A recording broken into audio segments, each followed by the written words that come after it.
Hi views, Rangareddy district Amangal mandal village to village road కానుకొని 1 acre అయితే వచ్చింది. రైతు దగ్గరనే ఉంది.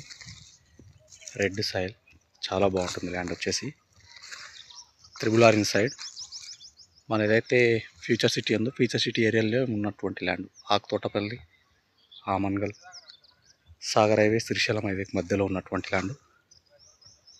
83 లక్షలు అయితే చెప్తున్నాడు. స్మాల్ నెగిజిబుల్ అయితే ఉంటుంది. రోడ్ పేసు 140 ఉంటుంది 1 ఎకర్కి వచ్చేసి. విలేజ్ టు విలేజ్ రోడ్కు అనుకున్నటువంటి మొదటిసారి నా యూట్యూబ్ ఛానల్ చూసేవారు సబ్స్క్రైబ్ చేయండి. నా నెంబర్ స్క్రీన్ పైన ఉంటుంది. ఏదైతే ఆ గుట్ట ఉందో అక్కడ నుంచి త్రిబుల్ వెళ్తుంది. ఏదైతే ఇక్కడ గుట్ట కనిపిస్తుంది, గుట్ట అవతల నుంచి 2 km దూరంలో గ్రీన్ ఫీల్డ్ రోడ్ వెళ్తుంది. Ratan Tata green field road. విలేజ్కి దగ్గరలో ఉన్నటువంటి ల్యాండ్. చాలా బాగుంటుంది. వెదర్ కూడా చాలా బాగుంటుంది.